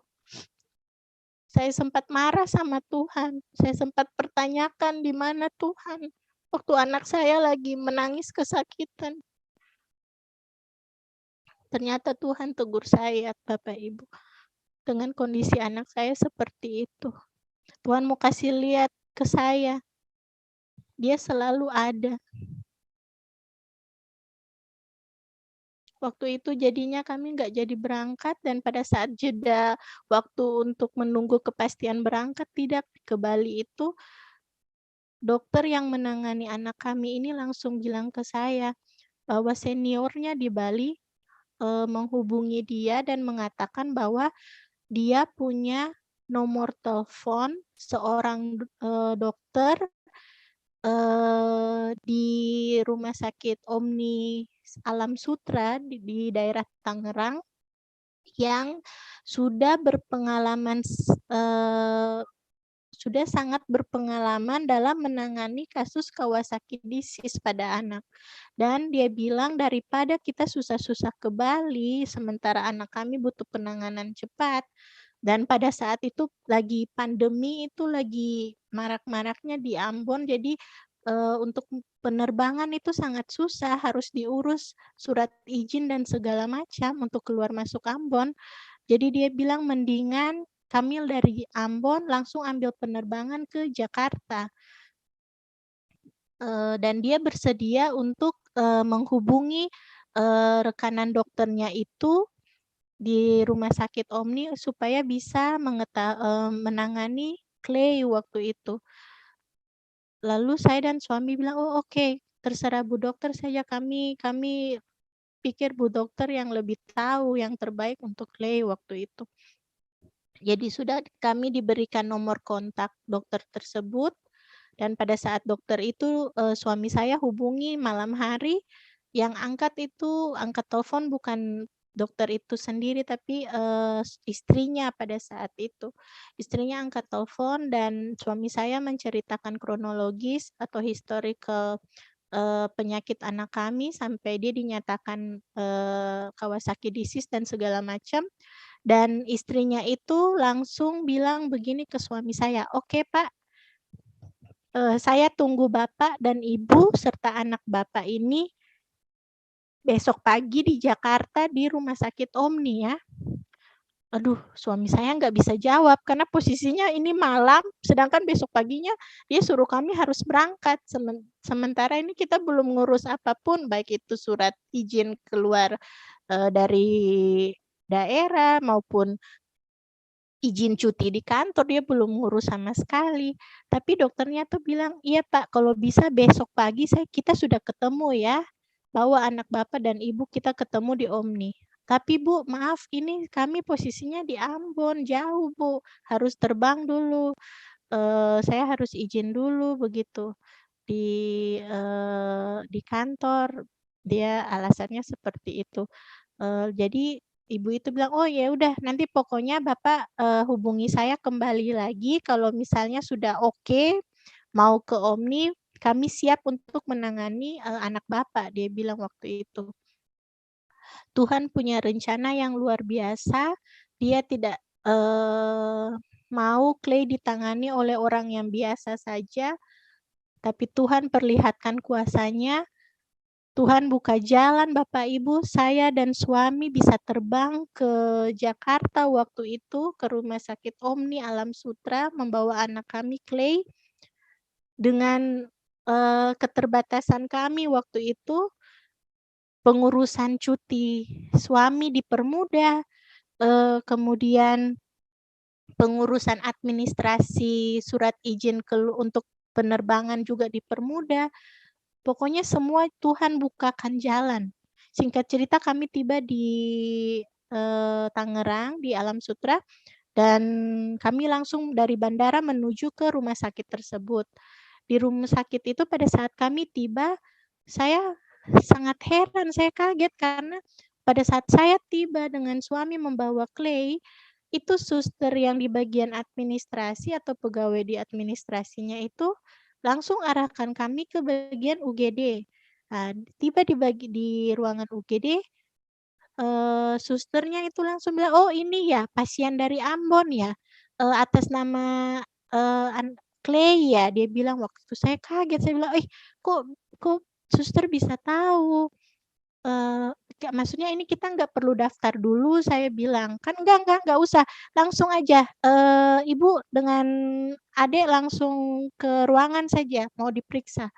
Jadi sudah pada saat kami tiba itu langsung Clay ditangani oleh, tenaga medis di sana luar biasa, cepat sekali mereka penanganan, mereka telepon itu prof yang, dibilang adalah ahli Kawasaki di situ, mereka telepon itu dokternya dan bilang, "Ini bayi Clay sudah tiba di sini di Jakarta dan saat ini sudah, di ruangan UGD," waktu itu. Dan profnya langsung kasih instruksi ke suster-susternya untuk, "Oh ya, ambil darah, pasang infus dan segala macam, langsung tangani. Jangan buang-buang waktu lagi." Saya sama suami sampai terheran-heran, kita masih belum menyangka, wah ini kita nggak disuruh swab dulu, atau kita nggak disuruh tunggu dulu, atau daftar dulu, kok langsung Clay sudah langsung diterima, ditangani seperti itu, sangat cepat, luar biasa waktu itu. Dan, eee, saat ini saya percaya bahwa apa yang terjadi waktu itu di rumah sakit, itu semua adalah jalan Tuhan. Kalau enggak saya dan suami nggak akan pernah sampai bawa Clay ke rumah sakit tersebut. Ya, singkat cerita setelah Clay ditangani di UGD, pemasangan infus dan segala macam, di-swab dan segala macam, dia bisa dibawa ke ruangan untuk nanti mau dimasukkan, obat lagi. Obat yang sama seperti yang pernah diterima di Ambon, di Rumah Sakit Siloam Ambon oleh Dokter Juan, obat yang sama juga akan dia terima di Rumah Sakit Omni. Tapi kalau di Ambon itu 3 impuls, kalau Bapak Ibu masih ingat tadi saya cerita di awal, Clay disuntikan 3 impuls ya di, Ambon. Waktu itu diputuskan di Omni dia harus menerima 6 impuls lagi, ya. Otomatis pada saat saya dengar 6 impuls, saya langsung berpikir di otak saya ini, wah 6 kali 9 juta lagi, mau dapat uang dari mana? Yang pertama saja itu saya nggak sempat tanya suami, "Kamu dapat uang dari mana? Itu 27 juta," saya nggak sempat tanya dia lagi. Nah sekarang sudah tiba Jakarta, hal yang sama juga saya pikirkan, 6 kali 9 juta. Waduh, bagaimana itu? Tapi sudah saya kesampingkan pikiran tersebut, saya mau fokus saja ke penanganan anak saya, biar itu jadi urusan suami saya nggak mau tahu. Jadi singkat cerita sudah ditangani dan sudah diberikan suntikan 6 impuls dan waktu itu setelah diberikan suntikan itu, puji Tuhan semuanya berhasil, semuanya berjalan dengan lancar. Clay dinyatakan nggak bisa merespon obat itu dengan baik pada saat itu dibilang oleh dokter, dan kita turun dari lantai 5 rumah sakit tersebut ke lantai 2 di bagian kliniknya untuk bawa Clay diperiksa jantungnya oleh Prof. Najib ya. Pada saat itu yang menangani anak kami sangat kaget Bapak Ibu, ternyata rumah sakit yang kami datangi itu adalah rumah sakit Kawasaki Center atau Pusat Penanganan Penyakit Kawasaki untuk Anak di Indonesia. Jadi pusatnya itu sudah di Rumah Sakit Omni Alam Sutra. Saya sama suami lihat tulisan itu di dinding rumah sakitnya itu, kita berdua sampai ternganga-nganga, kita berdua bilang, wow, luar biasa. Kalau secara manusiawi saya sama suami nggak tahu bahwa ini ada rumah sakit seperti ini. Tapi Tuhan tuntun kami, Tuhan bawa kami sehingga kami bisa bawa anak kami berobat sampai ke tempat yang tepat, di waktu yang tepat yang Tuhan sediakan. Dan pada saat kami berjumpa dengan Prof. Najib ini, di situ segala titelnya saya lihat, oh memang betul, ternyata Prof. Najib ini adalah ahli Kawasaki se-Asia Tenggara. Jadi dia adalah ketua asosiasi dokter khusus penanganan Kawasaki. Wow, saya sangat takjub waktu itu. Saya pikir, Tuhan, kalau bukan Tuhan, ini semua nggak akan pernah. Saya dan suami tahu bahwa kami bisa bertemu dengan orang yang tepat di saat yang tepat dan ditangani secara cepat. Clay juga respon tubuhnya baik terhadap obat. Jadi kami sangat-sangat bersyukur waktu itu. Dan video yang Bapak Ibu nonton di awal tadi yang Pak Franky putarkan tadi itu adalah video saat Clay sudah selesai menerima suntikan obat 6 impuls lagi. Di saat itu kondisinya sudah mulai membaik dan supaya dia tidak bosan di rumah sakit karena namanya anak-anak ya, kasihan dia kadang merasa bosan atau gimana. Jadi saya sering menyanyikan lagu-lagu untuk menghibur Clay waktu itu, dan puji Tuhan dia sudah ceria lagi, sudah tidak rewel lagi karena mungkin dia sudah merasa sedikit baikannya setelah pemberian obat itu. Ya, jadi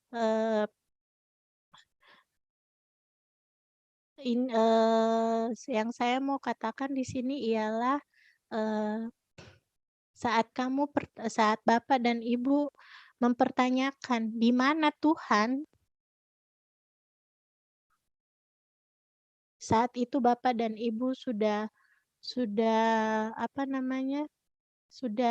mempertanyakan eksistensi Tuhan, padahal Tuhan itu selalu ada. Tuhan itu dekat, dia tidak jauh. Dan itu sudah saya dan suami alami sendiri dari sakitnya anak kami ini, Clay. Kami boleh tahu bahwa selama ini Tuhan Yesus selalu ada, dia dekat, dia selalu rangkul Clay. Saat Clay kesakitan, dia juga ada di situ. Dan kami yakin dan percaya jalan Tuhan itu luar biasa sampai membawa Clay bisa dirawat di rumah sakit yang tepat, oleh orang yang tepat, yang sangat ahli, malahan di Indonesia, bahkan se-Asia Tenggara. Jadi saya sangat wow, Tuhan luar biasa. Tuhan baik memang. Dan mungkin itu saja sharing saya malam hari ini, Pak Franky. Mohon maaf Bapak Ibu jika ada salah-salah kata mungkin sebelumnya atau ada gangguan tadi pada saat menidurkan si kecil. Terima kasih. Saya kembalikan ke Iya, Pak Franky. luar biasa ya. Kita sangat eh, dikuatkan dengan kesaksian Ibu ya. Kita benar-benar Tuhan Yesus itu ajaib. Ya, kita muliakan Tuhan dulu ya. Kita bertepuk tangan karena kita sangat bersuka cita dengan kesaksian Ibu. Nah, mungkin ada terlompat sedikit ya. Ibu, akhirnya berapa yang harus dibayar di rumah sakit? Oh iya Pak, benar. Jadi setelah itu, Ya, setelah Clay sudah mendingan kondisinya, baru saya coba bicarakan dengan suami saya iya, coba tanyakan, "Itu berapa jadinya harus bayar?" Dia bilang, "Waktu di Ambon memang kami memakai dana pribadi, tapi waktu di Omni, puji Tuhan, semua biaya, baik itu obat yang diberikan 6 impuls Pak Frankie maupun semua biaya iya. perawatan itu ditanggung oleh asuransi. Wow, luar biasa ya. Iya, Iya, dan saya punya buktinya. Sebentar Pak. iya. Silakan. Ini kalau 6 kali suntikan ya, dikali dengan 9 juta ya, 9 betul Bu ya? juta. Iya. Berarti 54 juta Itu ya. baru Wow, itu baru obat saja itu Pak. baru obat Belum saja. yang lain. Tetapi Iya, belum yang luar lain. biasa Tuhan bekerja ya. Yang tadinya di Iya. Bali, Tuhan arahkan ke Jakarta, lebih baik, lebih lengkap. Justru gratis ya ditanggung oleh asuransi. Iya. Ini Tuhan ini benar-benar begitu heran. Ini saya ada pegang apa? Iya, Saya masih simpan dengan suami. boleh ditunjukkan. Invoice dari Rumah Sakit Omni Alam Sutra. Iya. Bapak Ibu bisa lihat di sini biaya yang saya bayarkan pada saat saya dan suami keluar adalah Rp14.960. Wow, cuma bayar 14.900 rupiah. Dari Aduh. sekian puluh juta itu. Dari 90 juta. Dari sekian puluh juta. Oh, sekian puluh juta ya, iya. Iya, saya nggak Iya, tahu karena kan 6 kali suntikan sudah 54 Bu ya. Iya. Iya, belum dengan biaya-biaya yang lain. Tetapi hanya bayar 14.900. Benar-benar luar biasa ya. Iya. Ini saya punya buktinya Pak. Jadi Iya, itu saya mau kasih tunjuk luar biasanya Tuhan Yesus, Tuhannya kita itu luar biasa. benar. Dia tahu saya dan suami secara manusiawi kami nggak mampu nih Pak. Iya, bisa dipegang lagi Bu mic-nya? Iya. Mic, bukan mic-nya. Iya, supaya jelas. Iya. Iya. Nah, terus ada lagi satu terlompat ya, mungkin karena Ibu udah lupa. Pujian Iya, yang Pak. Ibu naikkan. Nah, ada kan pujian yang Ibu naikkan ketika berada di rumah sakit di Ambon, sehingga Tuhan akhirnya turun tangan beracara dan mengirim Ibu ke Jakarta. Boleh tahu Bu Iya, pujian benar. apa? Waktu itu ya, waktu malam setelah dari ICU, maaf saya Iya. terlewat, dari setelah pemberian 3 impuls di ICU Siloam Hospital Ambon, Clay dirawat di kamar, perawatan biasa. Kemudian malam itu kan dia masih panas lagi Pak, masih demam lagi, Ya. dan saat itu saya kan kecewa, saya menangis sebagai manusia ya, saya pertanyakan Tuhan seperti yang tadi saya bilang, "Di mana Tuhan?" Dan saat saya bersyukur sekali karena memiliki suami yang sabar ya. Kalau saya nih orangnya memang kurang sabaran, tapi iman saya memang tidak kuat. Tapi karena suami saya mendampingi saya itu dia kasih saya, dia bilang ke saya begini Pak, bahwa kita harus sabar, ini cuman sementara. Jadi dia bilang kita harus tetap kuat begitu, dan untuk menguatkan kami berdua, kami biasanya buat kayak pujian penyembahan Pak. Iya. Dan selagi Clay tidur, waktu itu di ruangan perawatan, saya selalu menyanyikan untuk dia ya lagu mujizat itu nyata, kemudian dalam nama Yesus ada kesembuhan. Jadi Iya. saya rubah liriknya biasanya kan dalam nama Yesus ada kemenangan. Ini saya rubah liriknya, saya buat ada dalam nama Yesus ada kesembuhan. Amin. Jadi saya nyanyikan sedikit Pak Frankie, Silakan. dalam nama Yesus ada kesembuhan. Dalam nama Yesus, Clay disembuhkan. Jadi saya sebut nama anak saya sebut bahwa Tuhan yang akan sembuhkan dia lewat lirik lagu itu. Kemudian saya, pokoknya semua lagu rohani yang terlintas di benak saya waktu itu saya nyanyikan. Bahkan, salah satunya juga, God is so good itu juga saya Iya. sering nyanyikan untuk Clay untuk menghibur dia ya waktu itu. Dan puji Tuhan lewat, pujian penyembahan itu saya dan suami dikuatkan waktu itu. Amin. Iya, luar biasa Bu ya. Karena Tuhan Iya. bertata juga dalam pujian. Dan itu menguatkan Ibu ya. Dan luar biasa Tuhan menjawab doa-doanya.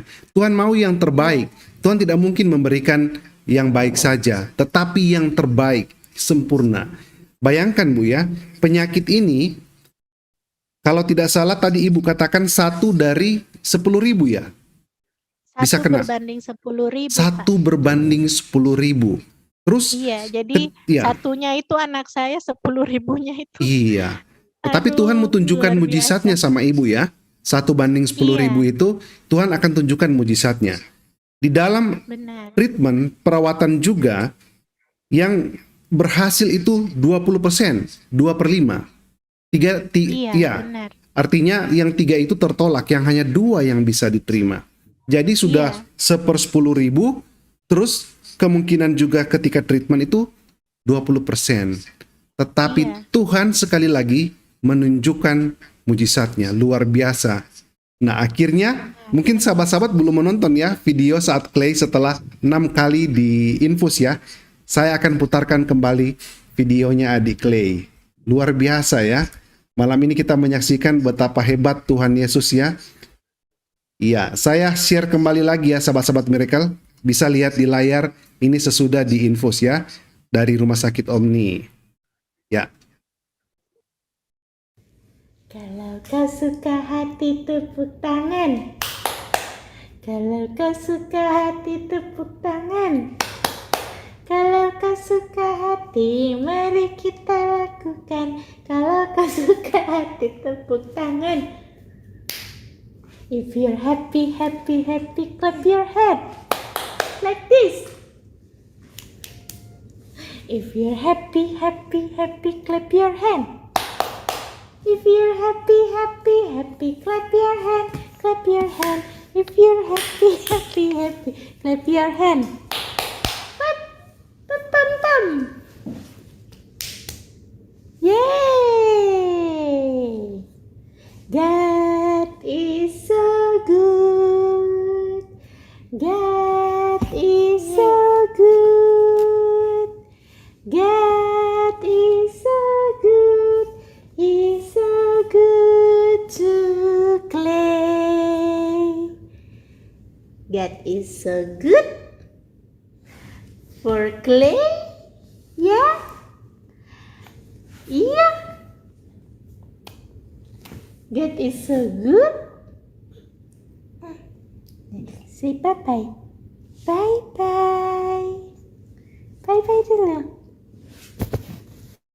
Iya, God is so good. Ini kalau sahabat-sahabat mereka lihat ya, di kaki itu disitulah letak infusnya. Setelah beberapa kali dicari apa tadi Bu nama istilahnya untuk mencari infusnya? Mungkin Ibu bisa jelaskan Venanya. sedikit.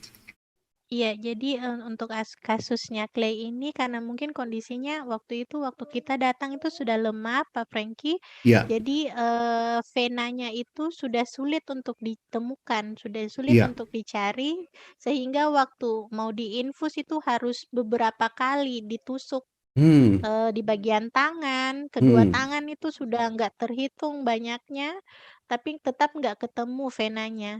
Bapak Mm-mm. bisa lihat kalau diperbesar gambarnya tangannya itu sudah penuh dengan luka-luka tusukan. Terus Wow. kaki bagian yang satunya lagi itu sudah luka sampai luka, tapi nggak tetap venanya itu nggak ditemukan.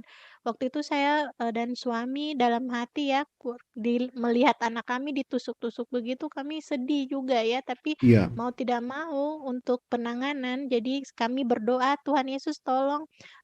Saya yakin Tuhan nanti yang akan lancarkan ini infusnya. Dan puji Tuhan di kaki yang sebelah ini yang lagi dibalut itu Pak Franky Iya, bisa sebelah lihat kiri kan, ya. sahabat miracle ya, itu di situ clay saluran infusnya Pak, begitu. Iya, puji Tuhan ya, Bu. Luar Iya, biasa.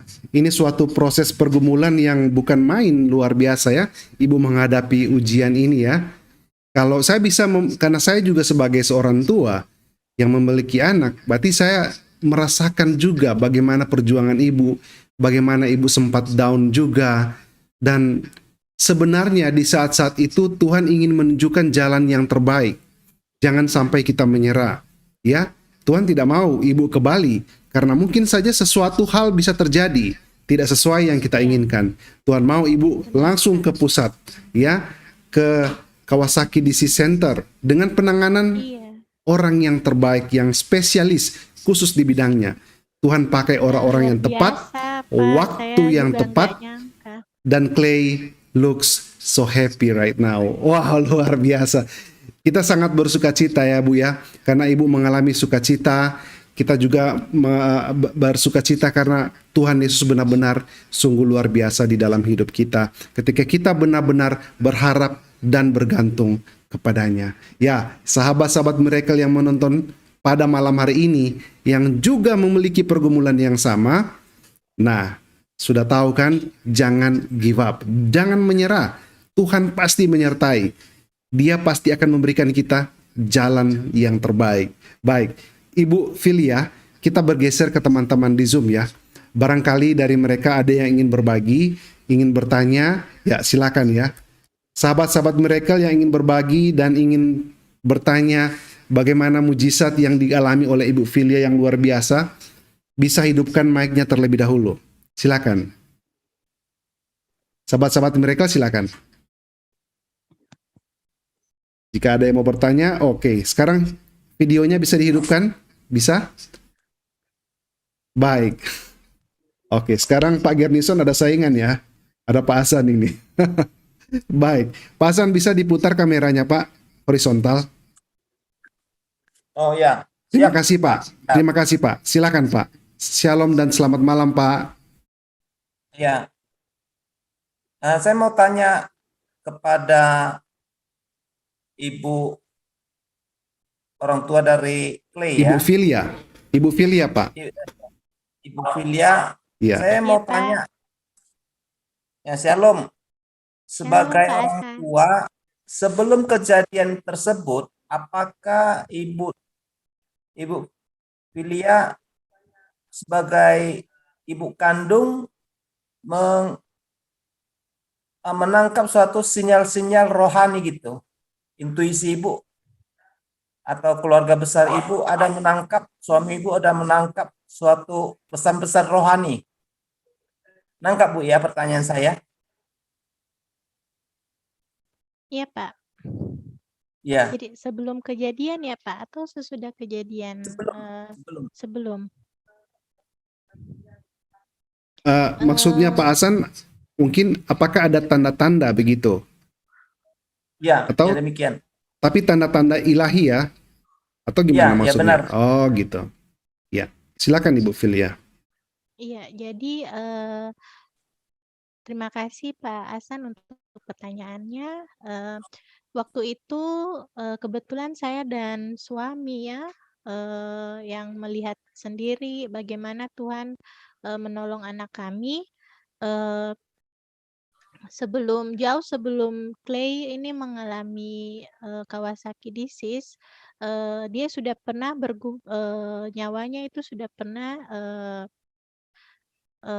sempat tidak tertolong Pak, waktu itu pada saat dia baru dilahirkan. Jadi pada saat Tuhan tolong dia waktu di kamar NICU itu, sebagaimana Tuhan tolong dia, saya dan suami percaya bahwa kalau Tuhan sudah beri tanggung jawab ke saya dan suami, kami percaya secara iman bahwa Tuhan Yesus akan bantu kami untuk bisa mendidik, membesarkan anak kami ini, Clay.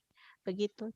Secara rohani kami percaya itu, Pak, bahwa ada Tuhan yang bersama-sama dengan kami untuk merawat anak kami. Karena kalau secara manusiawi kami terbatas, kami nggak mampu untuk bisa menjaga dia ya.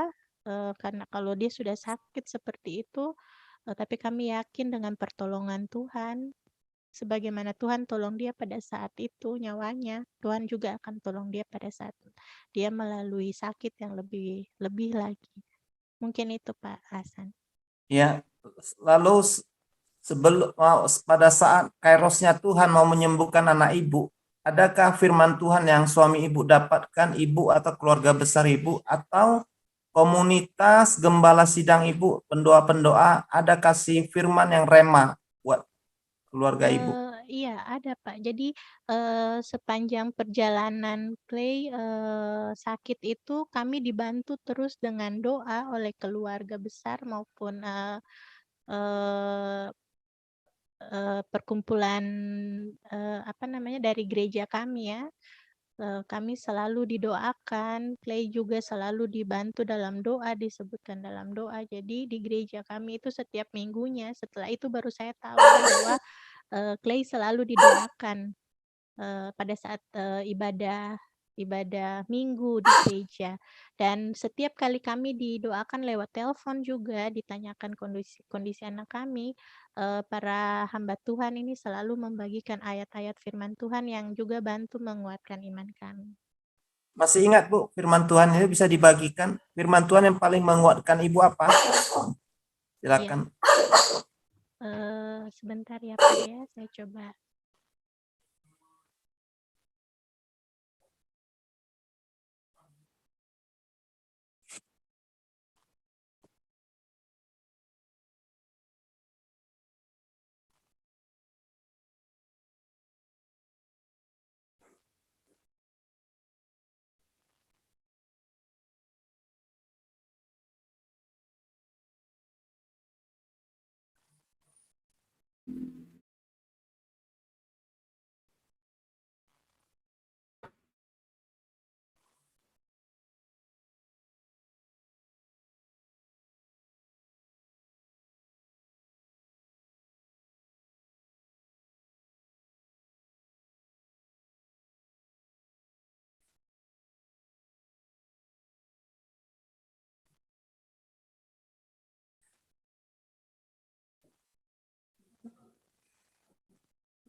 Ya Pak Hasan, saya ingat betul.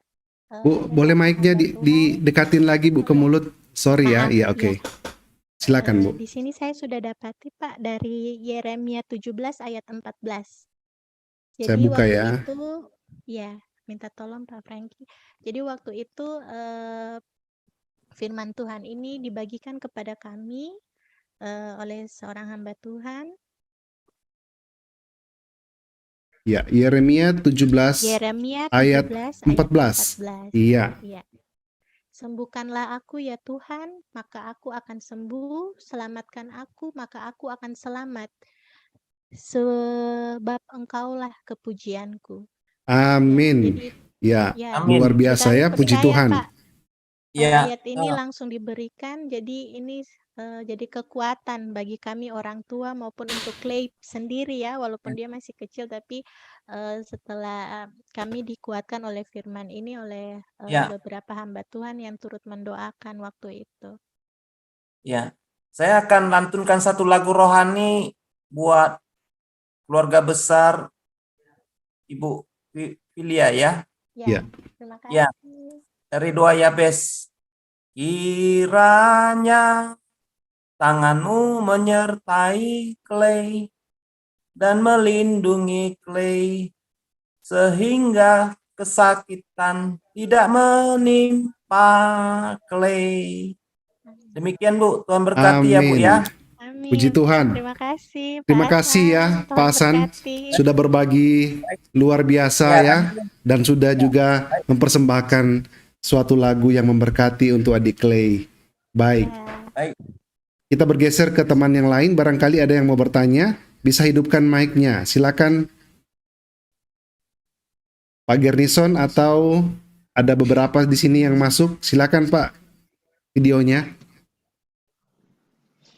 Iya, puji Tuhan Pak ya. Silakan Pak. Salam, Selamat Ibu malam, Julia. shalom. Selamat malam. Shalom Pak.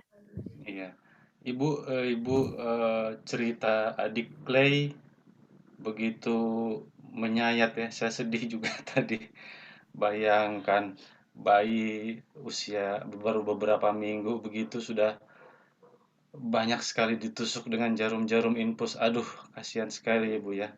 Saya sedih sekali mendengarnya tadi. Dan dari kesaksian Ibu meneguhkan kami bahwasanya begitu pentingnya sebuah komunitas atau di WhatsApp group atau komunitas-komunitas doa seperti yang Ibu sudah buktikan ke kami. Begitu pentingnya kita terlibat di situ Ibu ya, dan Ibu sudah Iya. buktikan ke kami. Jadi sangat bagus sekali. Seperti pun kami di sini juga ada grup komunitas-komunitas doa. Meskipun seperti doa yang Ibu katakan tadi yang dikirim oleh hamba Tuhan itu, kendati dia hanya lewat lewat lewat SMS semacam pesan begitu ya, semacam huruf-huruf begitu, tapi itu adalah firman yang hidup karena Tuhan kita kan tidak Amin. terbatas oleh ruang dan waktu Iya. lah ya. Jadi Ibu sendiri sudah membuktikannya, bahkan adik Clay pun tadi saya lihat dia sudah bagus sekali ya fisiknya, dia nangis pun sudah kuat sekali tadi ya. Iya. Puji Tuhan Pak Iya, Gernison. luar biasa sekali ya. Sudah berapa bulan usia adik Clay sampai hari ini, Saat Bu? ini sudah 1,5 tahun Pak. Oh, sudah Puji Tuhan mengalami ya, iya, luar Iya. sudah biasa. mengalami ulang tahun ya, ulang tahun setahun ya. Luar Iya. biasa Ibu ya. Oh. Dan rumah sakit itu di Indonesia kita memiliki itu Bu ya, di Iya, sana Omni puji ya. Tuhan Pak. Saya juga baru tahu. Iya, iya, iya, iya. Jadi Dan bisa untuk bahan sharing juga Pak Gernison. iya, Siapa tahu terima di luar kasih sana informasinya. ada orang tua juga yang kebingungan seperti kami Iya, untuk edukasi bahwa iya. ada yang namanya penyakit Kawasaki dan tidak perlu khawatir karena di Indonesia sudah ada kasusnya dan sudah ada rumah sakit yang khusus menangani penyakit tersebut. Amin. Ya, Iya. Dan ini juga Bu ya, Ibu juga sudah membuktikan ke kami yang menyaksikan kesaksian Ibu bahwa Tuhan mempertemukan kedua suami istri ini, sepasang suami istri ini sudah lengkap Ibu ya. Ibu tadi katakan Ibu orangnya tidak sabaran, ya wajarlah namanya juga Ibu terhadap anak lah ya. Tetapi Iya. Tuhan memberikan suami yang begitu sabar Ibu ya. Jadi klop semuanya, nyambung semuanya. Coba kalau suami Ibu tidak sabar saat itu. Tadi saya tempat berpikir aduh gimana ya? Pasti ribut itu di rumah sakit. Tidak Iya. punya keputusan kan Bu? Benar Pak. Sudah Ibu tidak sabar, suami lagi tidak sabar, emosional. Aduh, berat sekali itu. Jadi luar biasa Ibu ya. Benar-benar dipersatukan Tuhan itu mantap sudah. Sudah pilihan Tuhan. Oke Ibu, terima kasih sharingnya. Salam ya untuk Bapak ya Ibu ya. Salam. Makasih Pak. Terima kasih Ibu. Berkati Tuhan sekali. berkati Terima Pak kasih. Gernison. Terima iya. kasih. Iya, Terima selamat kasih Pak malam. Gernison. Iya, terima kasih ya buat supportnya. Oh iya, Bapak masuk di Zoom nggak Bu ya? Saya tadi lupa namanya. Mungkin, mungkin ya, mungkin lagi di kantor ya. Baik, Iya Pak, mohon maaf. ya nggak apa-apa. Teman-teman yang lain yang ingin bertanya atau berbagi, silakan hidupkan mic-nya dan kameranya. Kalau tidak, maka kesaksian pada malam hari ini, sesi kesaksian pada malam hari ini kita akan tutup ya. Masih ada Ibu Samina, Ibu Wijanti, Pak Imam juga ya. Silakan kalau mau bertanya bisa langsung hidupkan kameranya. Ada Ibu Mesita juga. Apa ada yang masih mau bertanya, berbagi pengalaman mungkin?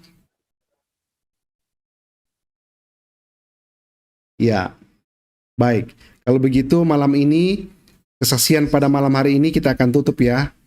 Ya. Dan apakah, satu pertanyaan terakhir Ibu Filia, apakah sampai saat ini adik Clay masih bergantung sama obat-obat? Puji Tuhan Pak Frankie, setelah kami pulang dari Omni waktu itu, kami diresepkan dengan obat khusus yaitu obat jantung untuk adik, tapi dia harus minum setiap harinya waktu itu. Pada saat Ya, obatnya habis, kami sudah harus kembali lagi sebenarnya untuk check up lagi jantungnya. Tapi karena kondisi pandemi, kami nggak bisa berangkat ke sana untuk kembali. Jadi kami konsultasinya itu via WhatsApp, video call aja ya, dengan Prof. Najibnya. Dan saya sendiri dan suami berinisiatif untuk tidak lagi memberikan obat kepada Clay. ya. Padahal sebenarnya itu masih harus, tapi kami lihat bahwa perkembangan anak kami, puji Tuhan, dari hari ke hari gejala Kawasaki-nya sudah tidak timbul, kemudian jantungnya juga dalam nama Yesus kami percaya sudah membaik. Jadi saya Amin. dan suami ambil inisiatif sendiri untuk coba deh kita nggak coba kasih obatnya dulu untuk setiap hari. Dan kita coba 1 hari aman, 2 hari aman, 3 hari sampai hari ini Pak Hengki Puji Tuhan ya. sudah tidak diberikan. Iya. Wow, luar biasa ya penyertaan Tuhan. Tetap dipantau, dimonitor Bu ya. Dan malam hari ini kita menyaksikan betapa Tuhan itu hebat ya. Dia menuntun perjalanan Ibu ketika dalam pergumulan sampai mendapatkan yang terbaik. Ya, sahabat-sahabat Miracle yang sudah menyaksikan pada malam hari ini, terima kasih. Dan jangan lupa dibagikan videonya di grup-grup rohani. Barangkali dari teman-teman yang lain membutuhkan, dan saya yakin pasti semua membutuhkan, agar supaya lebih banyak orang yang dikuatkan imannya, diberkati ya, dan bahkan juga mendapat informasi-informasi yang edukatif dari kesaksian pada malam hari ini. Baik Ibu Filia, kita akan menutupnya dengan doa. Saya akan menutup dengan doanya Bu ya, sebelum kita mengakhiri sesi kesaksian pada malam hari ini. Mari kita sama-sama berdoa. Bapak, terima kasih pada malam hari ini ya Tuhan, kami mengucap syukur, kami dikuatkan dengan kesaksian dari Ibu Filia, betapa besar kemurahan-Mu, betapa besar ya Tuhan kuasa-Mu yang Engkau tunjukkan kepada keluarga ini ya Tuhan. Kami sangat mengucap syukur, kami dikuatkan dan diberkati luar biasa. Biarlah ya Tuhan, Ibu Filia, keluarganya dengan adik Clay dan kakak Clay juga diberkati luar biasa. Ditambah-tambahkan berkat jasmani dan rohani, perlindungan dari Tuhan Yesus. Apa yang menjadi kerinduan mereka, apa yang menjadi cita-cita mereka, Tuhan Yesus senantiasa campur tangan. Terima kasih ya Tuhan Yesus untuk sahabat-sahabat Miracle yang terus menopang, mendukung program kesaksian pribadi dari Miracle TV. Tuhan Yesus juga memberkati mereka luar biasa, berikan perlindungan luar biasa, apa yang juga menjadi tujuan cita-cita mereka dibuatkan berhasil. Terima kasih ya Tuhan atas program yang berjalan dengan lancar pada malam hari ini. Kami berdoa di dalam nama Tuhan Yesus Kristus, Juru Selamat kami yang hidup. Haleluya. Amin. Baik sahabat-sahabat Miracle, kita akan berjumpa kembali hari Kamis di jam yang sama dengan tamu yang luar biasa akan bersaksi untuk kemuliaan Tuhan. Tuhan Yesus memberkati kita semua. Shalom. Bye-bye. Ya. Baik Ibu Filia, terima kasih ya atas waktunya, kesediaannya sudah